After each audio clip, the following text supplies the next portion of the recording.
with us in studio. He's been here before. In fact, we were having a conversation. Well, we had to get him right first. I shared right now. Let's do some podcasting. Yeah, we're ready to pod. Let's do some podcasting. We prepared. We got out Killer Bees. Shout out to Killer Bees. Yeah, he gifted us some shine from a pretty coveted still. You know, it's Popcorn Sutton's recipe. Yeah. Legendary. And it is as clear. It's more clear than water. And it hits you real quick. Oh, it'll get you. Don't take long. It'll blow. I just got here. Blow your feet off. Yeah. All right, let's do some podcasts. Yeah. So, tell you what. Yeah. So Killer Bees did come. What did he? Was it last week? He was last week, but we put him on ACT. Oh, so that's fresh stuff too. Yeah. That's so hitting, man. I'm just a warm. I'm gonna start sweating. I need a towel. I'm gonna start sweating. Ooh, Killer Bees. Good looking out. He's on that show, Moonshiners. Yes, he is. And he brought us some moonshine straight allegedly. From Yeah. I mean, I don't care. Oh no, believe me. Oh, it's happening. We have moonshine 100%. You take it from me. Killer Bees gave it to us, and he 100% got it from the show. And he made it, and it was illegal. I will bet any amount of money. Yeah. But anyway. And that stuff is good. Now, take it from me. Not allegedly. This is some good stuff here. It's early in the morning. I'm lit, so I need to go and get me. I need to go to Einstein's. I got to get me a bagel. And I need something. I got to soak this stuff up. That might not been the best idea to get me drunk.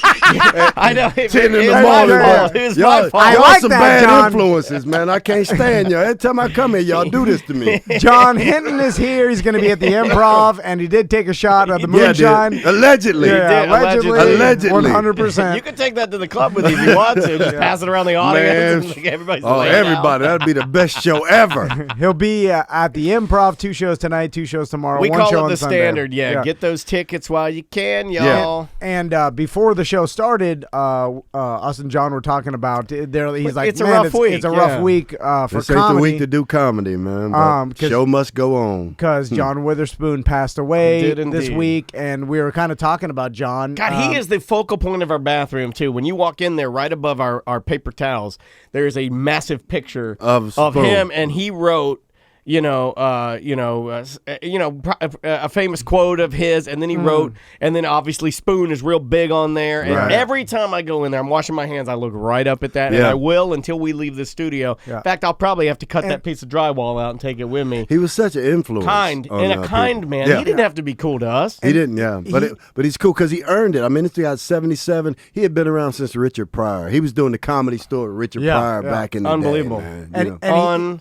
Unbelievable. And every time John would come in here, I'd always respect the fact that the guy was a hustler and he was a grinder. He was working, he never dude. stopped working. Yeah. Like he would tell us 77. all these projects. He was still on the road. Like how many dates did you say? 40. He said, I was just listening. He was on a DL show, and he said he was doing 45 weeks a year. That is insane. He's 77 years old, man. Most comedians would love to be wanted 45 times a year, right? You know what I mean? Like, it was like, this is the guy. To be in demand enough to have that many shows. But people just loved him. His brand sold, and people want, like when he got paid, and he got paid a lot of money. Yeah. And when he was settling up in the office at the Improv after the show, they were saying, all right, when can we get you back? So he would leave there with a large sum of money and a return date every time. He told us the last time he was in. I re-listened to both times we had him. Actually, I think we had him in 3 times.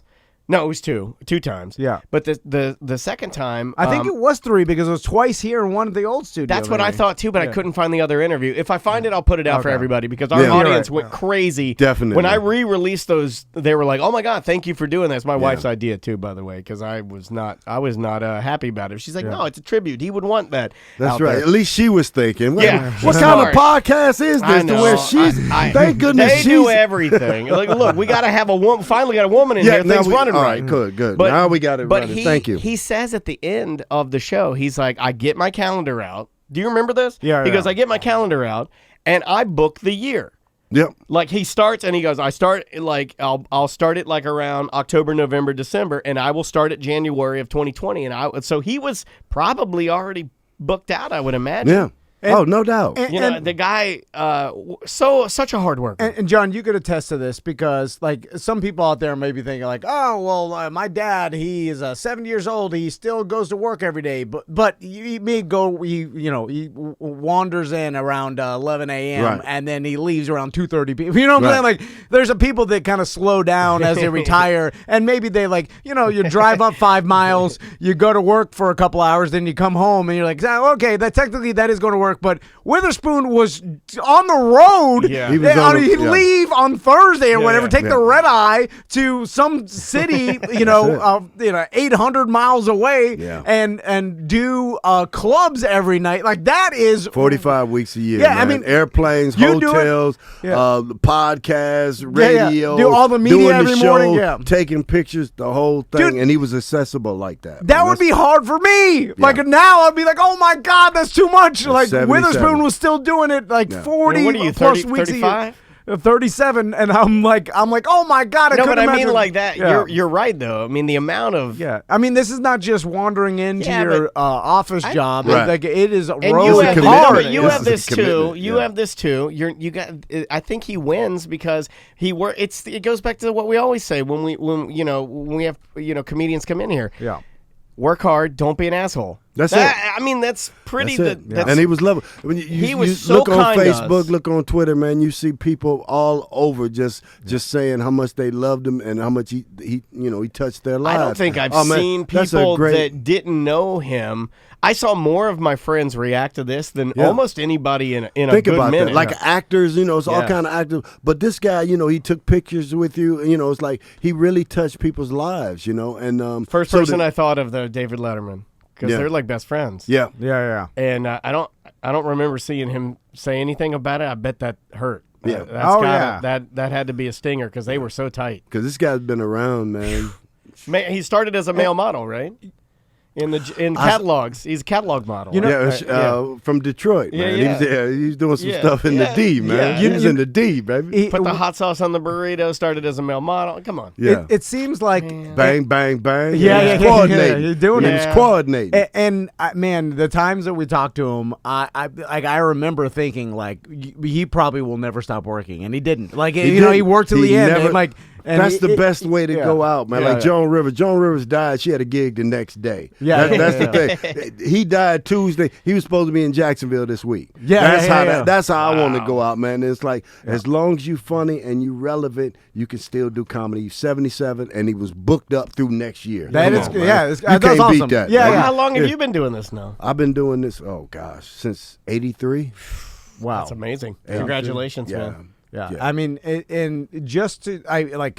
that's an amazing amount of. I mean, I was born in '82. Yeah, you know what I'm saying? Like you've been working my entire life. Y'all been going. I've been slinging jokes. I know, but that is an amazing. And it seems like his career more impressive than you existed. I know. Okay. Can true. I say that? Yes, you can. You right. can. Both about the same age, way better. But that I kind of. But he's starting though. He's got potential. So he got a ways to go. He got potential. And I hope we do, Lord. We celebrated our 10 years. And this is a nice podcast. I mean, the studio is this is all jazzy. Because last time it was just a house. Yeah. It was just. But now look at that. We got stuff. We got Killer Bees, Moonshine. We got air conditioning. We all right now. Yeah, we do. You don't have to open windows and stuff and wait for cars to go by. All right, be quiet. I'll cut that out. That's a garbage truck. I'll cut it out. John, is there a way, like, because now that got me thinking, like, for a career stand-up, if you want to always keep working, like Witherspoon, I mean, he was always traveling, and it seems like that is the only downfall. I don't think we're that tough. I don't think we're that tough, though. Is like if it doesn't work with the everybody. traveling part is the fact that to continue to work, you got to travel. You got to travel, and plus you guys have families and shit. I don't know how that works. Yeah. I'm too soft. I feel like I don't think I could. I don't think I could do that on the road. As long as everybody understands, this is what we do, man. Yeah. It was Daddy's Mike and I bring were the money talking in. about relationships and stuff like that. As long as everybody know, Daddy got to make this money. Yeah. It's like I get to see my daughter this week. She lives here. I get to see my baby, but everybody knows I got to go make that money. That's how everything works out. So you got to have understanding our partners and just roll. I have no problem getting on the flights now. I get upgraded because you fly so much. Yeah. You get upgraded, so you're in first class. You get drunk for free. That's important. Hotels, you get a free room. It works out for me. Yeah. Do you have like a standard routine? I mean, how many hotels? I've always wanted to know. Hold on, can I ask this? Because I've always wanted to know, and this is going to be my new question I ask every comedian we have in. Okay. Do you unpack your bag? Yeah. And put everything in the furniture that's in the. Because my wife does this on a cruise. Yeah. And I have a theory. When I go on a cruise, when I used to go on a cruise by myself, I would just live out of the suitcase, right? Oh, if it's just a one-nighter or something like that, then she unpacks everything. But no, if I'm setting up camp for a couple of days, I unpack everything. If it's just a one-nighter, just out of the suitcase, I know I'm out of here in the morning. My wife, even if we're in the hotel room for 3 hours, she takes everything out. Oh my God! Puts it in. Really? But I think it increases the livability of the room. The experience. Yeah, it does. Yeah. It doesn't. It's a psychological thing. You're When you right. go to get socks and they're in a drawer, something is better about that. Yeah. I don't know. You're right. It probably Instead of is, having to dig under my toothpaste to get a pair of socks. Yeah. It's weird. John, I know it's just a little thing. I know. I think it matters. Yeah. I think it matters. do you have but you stayed in so many hotels. Yeah. Oh my God! And people are talking. Oh, my wife's gonna get mad, and they're making fun of her now. Yeah. Do you have a routine now that you go through when you like check in a hotel or something that you have to have in each hotel that makes it that much better? Like I'm wondering, the pillows. Well, I'm wondering if there's something that 15 pillows. If there's hacks throughout the years that you just learned that this makes the experience better doing this stuff, or is it like you don't concern yourself? No, just a good hotel. I mean, starting off staying in some of the sleazy places I stay, just a good hotel room. Orlando Improv, they give you a good hotel room. Yeah. We'll bust them out right now. No, Talk to Kristen I'm about good. it. They take care of you here. They take. Well, care. we have a lot of hotels. Yeah, You know, what I mean, yeah, you got hotels everywhere. Yeah, I feel like this is a good place to go to need a room because if you didn't like that one, we got a million. That's the thing. They would put you up anywhere. They put you everywhere, but it was always nice. Like Cocoa Keys, it's like all the little kiddie resort and stuff. Ordinarily, you wouldn't want to be there. I got a daughter that loved that place, so that worked out for me. That makes sense. When I right stayed there near the club. It was right there. Brought my baby. We swam all day. I was tired as hell doing those 2 shows Saturday, man. John, what's the worst hotel you've been put John up? Henton going down a water slide. Yeah, show up, no problem. Loop the loops and all, man. I love that place. Have you ever been put up a hotel so bad that you went back to the club and you're like, fuck this, I'm not staying in here? It was. Let's see. No, because it was free. It was a condo that I had to check out of. They do that a lot, where they own the comedy one. condos Yeah. and stuff. And this was a bad scene. And I said, look, I'll be at the. I'm leaving here. I'll be at the Marriott. If y'all want me to, if you want me to show up for this show tonight, make sure you pay my bill because I'll be at the Marriott. I like that move. Yeah. I like that move. I'm like, it's up to you, man. But I'm not staying here. No, not here. Was it because it was a crappy condo or like bad? Fleas. Fleas! Come on. That's the last thing I expected you to say. Fleas? It was like, bing, bing, bing, fleas on my socks. Fleas. A lot of people don't know that fleas do make that noise, too. Piano wire. Yeah. So I told them I'll be at the Marriott if y'all want me at the show. Do y'all any might want to pay this bill. Do any clubs take advantage of the new and recent love that, I know you and Samantha have for Airbnbs? I can't get on board yet. Because I'm a grumpy ass old man. You would think they'd have some sort of deal with some local Airbnb and stay in a nicer house. Or you stay in somebody's house where they got cameras up and they watch you. Would that be weird? You gotta buy a camera detector. Yeah, you're right. Yeah, you got to do that because you hear about that all the time. Hey, now if it's at the hotel and I hire something, I'm gonna sue the hell out of Marriott. You're or right. whoever. I But got at this house, video of John Henton's dick as he was And sitting on the it's toilet. impressive. My toilet cam. It's impressive. It's huge. You want to see this? It's not so big, but it's sturdy. It's sturdy. Here's the guy from Living Single taking a shit. I got a video of it. So, John, it's a moonshine shit. It's real messy. It's some Killer Bees special. Yeah, It's a Killer Bees special. You're not gonna believe this. John Henton, Overton had had the moonshine shit That's in right. my Airbnb. Like, That's right. And you get the Airbnb. You bring Freak in there, and it's like they got video of that. I can't do the Airbnb. I can't do it, man. I'm not staying at your house. I don't know how nasty y'all are. I'm not there yet. And he makes fun of me, and she makes fun of me. And Samantha, you she you loves fine with it. that. I think I was the first one that started doing Airbnb on the show. Really? Yeah. Here's the thing. I believe that is you also were the first person to find that Popeye's chicken sandwich. Yeah, that's right. Here's fucking A. Sunday is Christmas for everybody. It's coming Sunday. back. Oh yeah, that's Sunday is Popeye's fried chicken sandwich day. It's coming back, Wake y'all. up early. Here's oh my gosh. Here's my That's theory. a good sandwich. I'm glad it's white people saying that chicken thing. 'Cause that thing embarrassed me so bad. Just black folks sitting around the corners like we've never had that. It's like stereotypes come from somewhere, and Lord knows that we just did our part on this. That one I never understood because my parents are from Virginia. Yeah, but so we're very Southern. So to me, like what people would call soul food was never soul food to me. I was it was like, just food. That's just what that's we just eat. food. Yeah. So my mom eats pickles, pig feet. Warm Southern, red wine. You know, our diets were similar. Yeah, Yeah, we're trash people. I got you. But it was so funny because people like freaking out. You gotta have this soul food. I was like.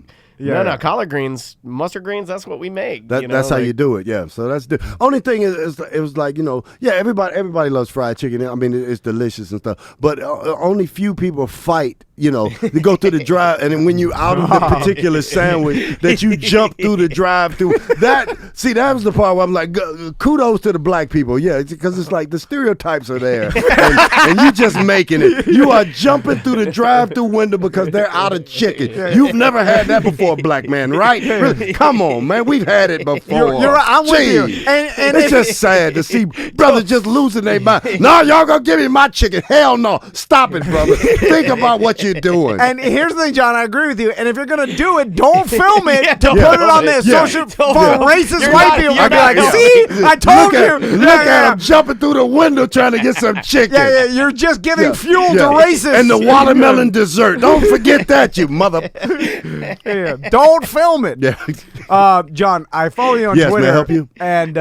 And you're a huge Buckeyes fan. That's my thing, man. Buckeyes. That's it. I don't talk about too much. So I'm curious to see what you feel about this because recently the NCAA passed basically California did first, but now all of NCAA said that players can profit off their images, their likeness, their names. And how did you feel about that? I think it's something that they should do. I mean, college ball is bringing in billions, man. It's bringing in billions. It's insane.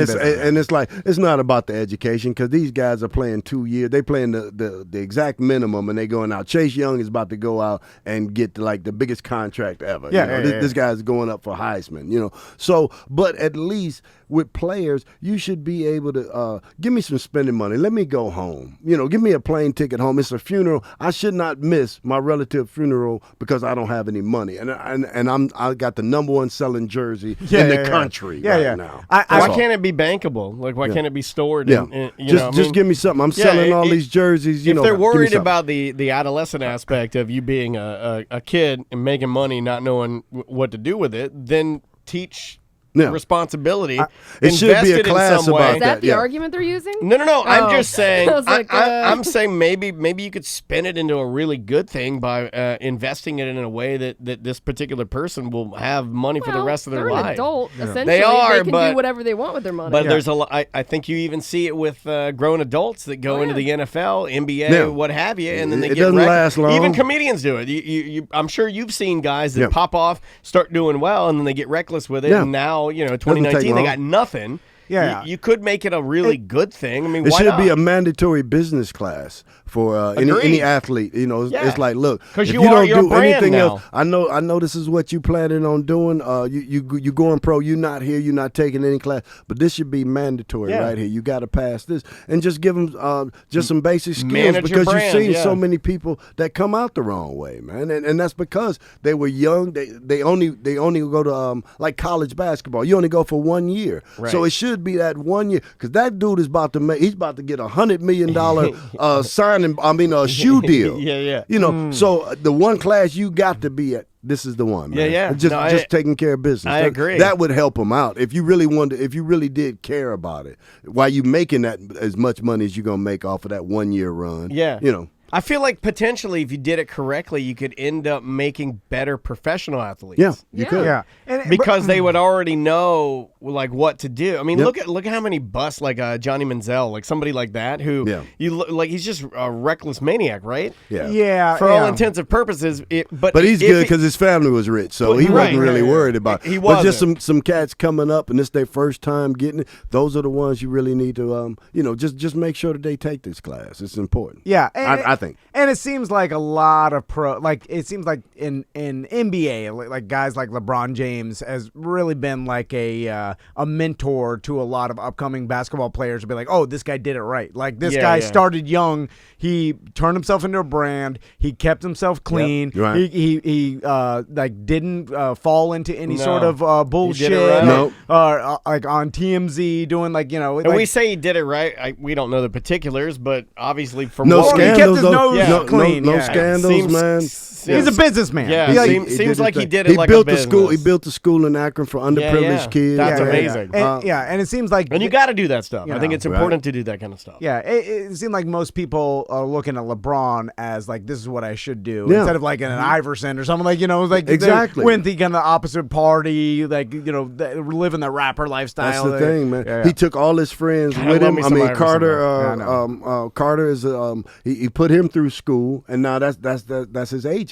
And it's just like, so you brought everybody with you. He married his high schools because people hate on him. It's like this guy's been the most scrutinized athlete you've ever seen. He's been under the microscope since he was 16 years old. He was on Sports Illustrated 16. Yeah. No scandals. High school sweetheart, got his kids, 30,000 points, 10,000 assists, 10,000 rebounds. Crazy. And he ain't smashed not one Kardashian. And he could have did every one of them. I think by rule, he was supposed to be able to do each and every one of them. Kim, Chloe, Kyla, LaToya, the mama, and Bruce. Bruce would have did him too, but that's a different story. LaToya and Bruce. Yeah, all of them. I think LeBron's biggest scandal was the China. Well, the whole China bullshit. Yeah, the China bullshit. When he came out, he was like, "Hey, watch out!" He's like, "I'm trying to become a billionaire." Yeah, he's a businessman. Cool. No, I and understood. like, you should be for free speech. He's like, "Oh shit, fine." Think about that.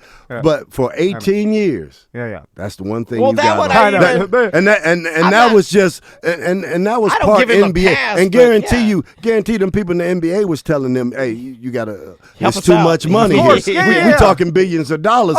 It's a lot of Chinese people. Dude, and he's gonna be the star. And you about to blow all of this up. You can't do this. So I mean, everybody was a little touchy on that one. So everybody kind of reined it back on that. So you can't blame. And that's the one thing in all this time. So I take that. Norman or to a chat room. This is so funny. When this is the worst thing you could say about him. It says, "I think he actually showed his dick on TV one time by accident adjusting his shorts." Okay. Good on him. Yeah, that big old Mike Busey pulled his balls out of him by accident. That's true. Yeah. Well, that wasn't by accident. So John, I think it was. Oh, he was looking at him. He was inebriated. Idiot. Didn't realize the cameras were on. Not the brightest. My last sports question I got to talk to you about is the Cleveland Browns. Oh, what are you doing? doing? There's no reason to talk about it. Why are you doing that? Why are you doing that? I'm just curious how you feel about that. You know how he feels about Cleveland. You know the history there. Why would you do that? No, I mean, because you have a team full of all-stars, and it seems like we got a bad coach, man. The coach should have been fired Sunday. Yeah, Did you watch any of the games? Oh yeah. Okay. I should have my team. I'm a gambler. Here's the deal. The coach should have been fired. It was 4th down and 11. The Browns were going to punt. And then they got a legal procedure. How do you get a legal procedure penalty on the damn punt anyway? Who's jumping off sides on that one? Undisciplined. But we did. Yes, I know. Look, I'm from Cleveland. I don't need your help. You brought up the damn question. Let me take it from here. Sorry, you John. You give me the. You get get now you gonna pop your little happy ass in Samantha, here. go get the moonshine for John. Give me some more of that stuff because it's kicking in now. I'm not leaving the studio until he punches Tom right in the face. No, but it's like, and then it goes to 4th and 16, and the coach says, "Let's go for it." He brings the offense back on the field. At that point, somebody should have threw a red flag down. There should have been a giant hook, like remember on Showtime at the Apollo? If you didn't like you, Sandman comes out and they bring a hook, and that coach should have been fired right then and there, man. It's no reason that he still should have his job. Now, I agree with you, but then I start because I sit back and I see the decisions and I see like all the talking heads and like criticizing the coaches and but I always think like, well, they have to know better than all these people. But it's got to be coaching, right? Yeah. Well, it's coaching. but No, I'm it saying, has to be, like, why look would he at call my that play? team. There had to be a My reason, team. right? Our coach needs there to was go. no reason for it. Was though. it just like There's no reason My for Atlanta it. But there's a Falcons are bunch- not that bad. Yeah. Dan Quinn should be fired, but he's not. Yeah, but he's But on it's his a way. coaching thing. He's on his He way. should be. He's on his way. But we're not that bad. Kitchens We're is- not. We are the. They're saying some people are saying we're the worst team in the NFL. Well, you got Miami. The Falcons? Yeah. There's an article. I'll have to find it, but they're saying As far as the talent, the quarterback that you have now, you had to bench the quarterback. I think they put that in. I think they put it. I think they actually penalize us more for having talent. And That's not what I'm doing saying, anything and not with doing it. anything Same thing with it. Cleveland. Yeah, it's the same boat, thing. man. It's like you got Julio Miami, Jones, your it's nothing you quarterback. can do with that. Cincinnati, like they just benched Dalton, so you know Yeah, that yeah. they're in the they're going to be in the quarterback derby. Coming in for and Atlanta, it's like let's yeah. just see what we got. If this guy can be a good backup, or if we have to do it. But Yeah, Dalton is dead, but we got Baker. This is his second year, so now we trying to figure out what we're going to do because it's like He needs to tighten up. Oh yeah, and then he walked out of the press conference Yeah, the I other saw day, that. and that was the worst thing he could have did because Yeah. it's like, dude, you got to walk it like gotta you stay talking. there, yeah. We got commercials of your ass. I see your ass 5 times. I watch a football game. I see your commercial 5 times, right? Yeah. And you on there now. You 2-5. Now Garoppolo is 8-0. I ain't seen that commercial for him. Now Yeah, I'm right. like, dude, if you out there in the public like that, you can't walk out. People of were this. shitting on Garoppolo. Yeah. The beginning of the season, they were shitting all over him. Yeah. Why? He got hurt. He hadn't done anything wrong. His numbers were good. Yeah. He had just got hurt. 49ers That's all. look good, man. But it's like when he on the field and he got that boy from Ohio State too, so that helps. Do you? Yeah. That helps. Anytime you get a defensive end from Ohio State, that's going to up your game. I think if you get anybody from Ohio State, you'll be Yeah, all well, right. that's true. You get cornerbacks. They got good teams. Yeah, They're gonna it's win like- the national championship this year, undefeated. Go Bucks. Anyway, John, do you partake in any gambling at all? Because this guy's addicted, right? Not addicted. I used to. I just like it. I used to back in A the lot. day. Yeah. You're always on your phone. They're coming to get me. Really? No, I used to, but not anymore, man. Once in a while, you go to Vegas and do a little parlay and stuff. But I used to be, man. It was be bad. in it? It was cocaine and gambling. And those things Oh, don't go together. wow. Those things that you put those things together, man, and you betting on all kind of That's what you bet. need, Tom. I'm betting on hockey. My black ass betting on hockey. Man, it was crazy. So I had to stop because that didn't work well. When you betting hockey parlays and stuff, you geeked up out of your mind, do a line and like, I got a great hockey parlay. Winnipeg. I'm laying 2 goals. What the hell are your black ass laying anything? Anyway, I'm sorry. Do you remember your biggest win or your biggest loss? Usually, it's hard with gamblers because it all just kind of melds together into one big like, oh shit, I should have done it. It was. You're talking to me like Yeah. I know this. I'm not I know. in that You world. man. win a lot of stuff, man. Like 26 grand. No Whoa! shit. Wow. On one game? Yeah, it's a parlay. Oh, And really? I got something for you. Yeah, they hit a $26,000 parlay. Yep. Was it an NFL or college NFL, football? yeah, Oh, NFL. wow. Wow. That's hard to bet on. NFL is the Not me. I had it. Yeah. I had it. And then they go back and lose all of it, the next, and get just as geeked and say, I'm on the roll now. and get just as geeked and then just start losing everything. So it didn't last. When was the day you finally is like, I'm done with it. I'm done with all of it. You ran out of cocaine. Well, No, some you people never run out of that. You got to walk away from that because it's just like it's so affordable now, and people give you deals. I got dealers. They're friends of mine. They give you a deal. They give you deals. So yeah. Also, on we've seen a ton of comedians that have had problems because they're like, okay, if you're on the road every single weekend, I mean, shit, we've heard Artie Lang talk about it. I mean, Mitch Hedberg died. I mean, how many different comedians have OD'd or had substance abuse problems and stuff? Because if you think about it, it's like being in radio and being fat. You get free food all the time. Yeah. It's hard to not be fat. It's kind of a byproduct of if you're what you do. I mean, you're entertaining multitudes of people that are inebriated at all hours of the night, right? And if you're inebriated, you're drunk and then you need a little something to keep you going, or you had a rough day, and so it just goes good. Because I've been drinking. That was like when everything started. Because at first it was like I'm in entertainment, and it was a couple. Gosh, I don't want to mention the guy's name. That's all right. Just died.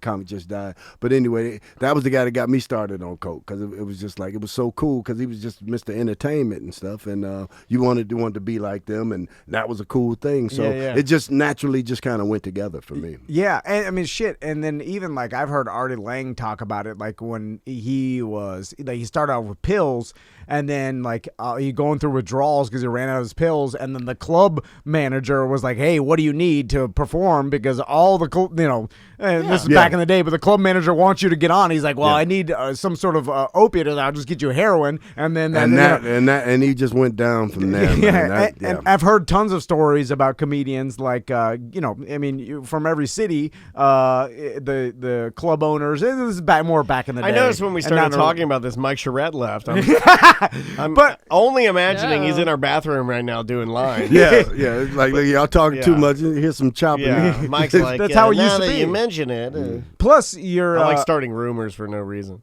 I feel like for any person that's trying to stay off drugs or like get into some sort of like AA or whatever, like they tell you, like, you get into your routine, and when you're traveling every single weekend, I guess that's kind of a routine, but you're in a different city, in a different place, a different thing. You're doing different things. You're eating different things. You're setting yourself up for the worst possible scenario to try to stay sober. How did you do it? You're just cold turkey? It's just a matter of you have to realize what's important, and it took a while for me. My daughter helped me. It was realizing that I had somebody that was counting on me. And, because I was very self-centered. It was like, think about it. It's like you go through high school.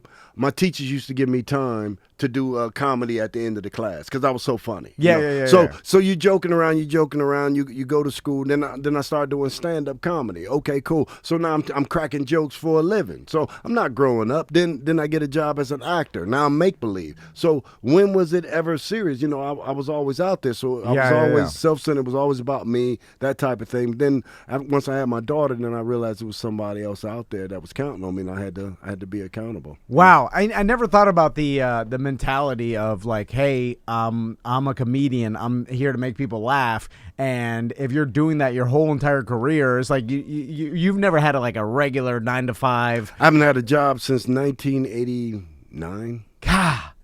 So this is, you've been a career comedian. The whole time. Everything. I do jokes, man. This is it. Jokes, and then make believe I was an actor. I was a part-time actor, man. Yeah. Full-time comic, part-time actor, and that's it. For a part-time actor, I'd say you did a damn fine job. I mean, thanks, man. That was fun. Some pretty legendary stuff. I mean, it's a show that's still kicked around. You know what I mean? I was blessed to be on a great show, man. A couple shows, man. I was with DL. We did 5 years with DL and 5 years with Living Single. So nice 10-year run. It was the 90s, man. It was crazy, man. It was 90s. It was Bill Clinton. It was Living Single, working with beautiful women, cocaine. It was crazy. Living Single though is one of those social media. That's a pretty iconic. Yeah, I grew up on that show. Yeah, I did too. Like that show. Yeah, that was great. I mean, it was when we brought the cast together, we just gelled, so we like family. I'm surprised that hasn't been rebooted in some way. They were talking about it, but Queen is she's a producer and she's got a show. Erica has a show. Kim Fields is directing some stuff. So I mean, it's like it's good to reminisce and reboot and stuff. But if you got a current thing, you're not trying to go back. It's like you got fond memories of that. But I got some more stuff that I'm doing now. I wish I had a new show. But it's like if they did bring it back. That'd be lovely. I think I can clear my busy schedule. I think I might be able to make it. But other people are doing stuff, so you got to wait because I want to make sure if we did it, I want everybody, writers and get the whole gang back. For sure. Speaking of the 90s, I feel like that was the last time that a celebrity could really get away with anything. Like it was no phones back then. No phones. No but phones I feel then. like it was barely. Like we were just kind of tipping into that information age. No, once you got those phones, that was a game changer. Because I guarantee you, I'd have been on somebody been tweeting. I'd have been on Facebook. Look at Overton driving down the street. I'm in the truck getting high, man. And no one had everybody's paparazzi now. Like somebody would have had me because I was out. I never forget. I was in Pittsburgh. I did a gig. And we just got drunk as hell. And I'm at the bar, man, and I'm just passed out. I'm just it was just, we had did 2 shows, man. I'm drunk as hell, man. I'm drinking Patron. And I just passed out at the bar, and I'm just laying there, and this girl walked by and said, "Is that Overton?"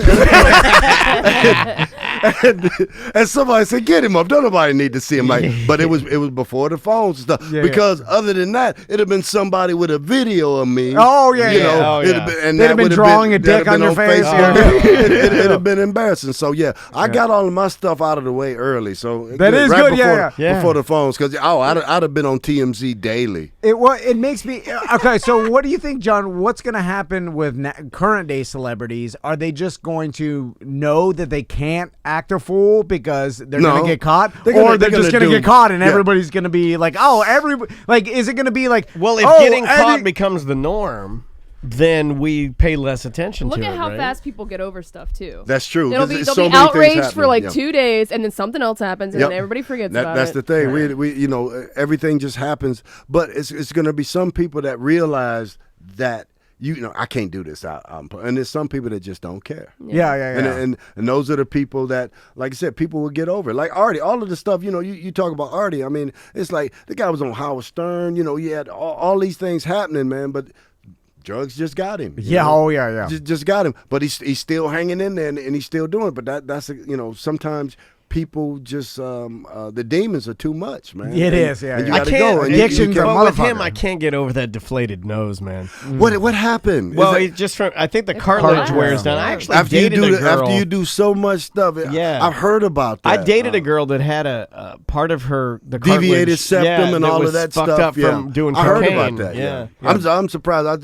Just get it fixed, though. My God, you got money. Fix your nose, for the love of God. He wants it to be like a reminder. Yeah, he did. But no, I mean, I got a lot of reminders. That's a bad look, man. It is. That's a bad look. It's sad, but it goes to show you, man. Like addiction is if you got it bad, powerful thing. It is. I mean, the fact that he's still alive is amazing too. Like he had a lot of close calls and suicide attempts and things that were rough. That's rough, man. Like I said, those demons, man. Yeah. You got to deal with it. So, John, one last question: Have you seen any celebrity friends from the 90s and people that you've known that had a bunch of money blow it in any way, invest poorly, just make bad decisions and then not being able to dig themselves out of it?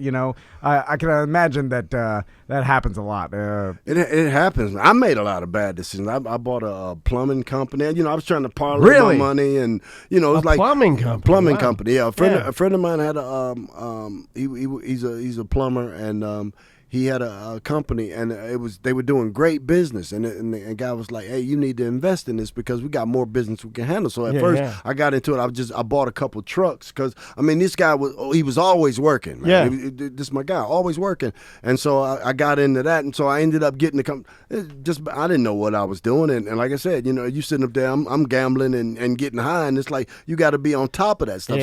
So you make bad decisions. Like I was doing them parlays. I bought a plumbing company. That was all part. I was parlaying and plumbing and getting high as hell. So it was just bad moves, but it's like, you just stick around. Plumbing, parlays, partaking, a lot of P's. All the P's, all the P's, yeah. And the other one, too, that I won't mention, but that P's good P, too. And did your buddy, run it into the ground? The company? Yeah. Like I said, I'm thinking, all right, if I got your back like this, I know you're going to take care of it. He just got off on the fact that he was the boss now.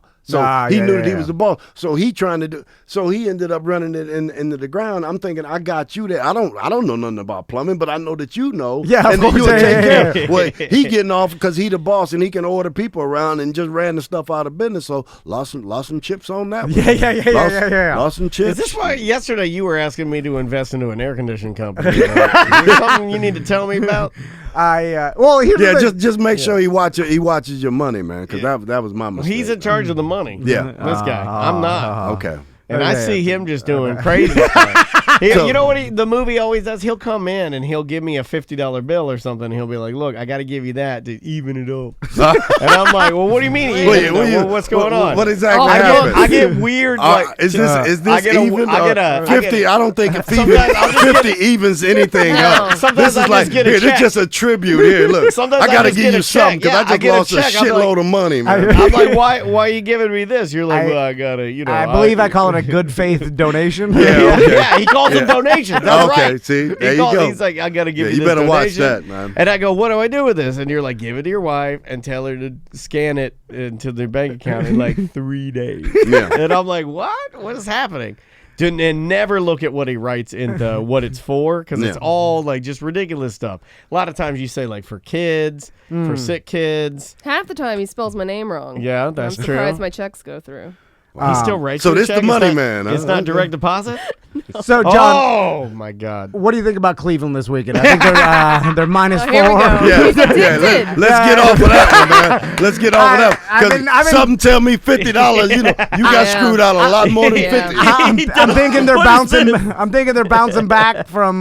They ain't bouncing back from nothing. Okay, there you go. Should I fade them? They're done, the chat room's loving this. You better stay the hell away from the Browns, man. They bad news. Stay the hell out of them. I just didn't want Ohio State has covered every game except one that I had a parlay on. Oh, you're back at it! I knew it! You could smell He's like, I'm done with plumbing. I'm done with parlays. I knew you had an Ohio State. I see the tweets. What do you got? Ohio State this weekend? What's that? Hold on. Let me look at. You better be good. Let me look at the line. I gotta see the lines here. Yeah. What's the under or the Overton? The Overton. Yeah. Take the Overton. Always take the Overton. That's important. I can't believe. Now the Buckeyes not playing this week. Are you actually gonna? They're not playing this week. Are you actually get gambling advice? I don't know. John knows. He's gambling. I'm not a college football guy. That's why he gave you that $50. So here's what you do: you go see him this weekend at the Orlando Improv. Go up and ask for his football picks. Yeah, get my picks. Come tonight, so I can give you the special. 2 shows tonight, 2 shows tomorrow. I give you my 3-team parlay. Come Sunday and tell him how good you did. If you're starting a plumbing company, who knows? Yeah. I got plumbing advice and parlays. That's what I'm naming this show. Plumbing advice Plumbing and parlays. There you go. Can't go wrong. John, thanks so much for coming, man. Hey, man. Thanks for having me. Always fun here. Guys, we'll see you on the Friday Free Show.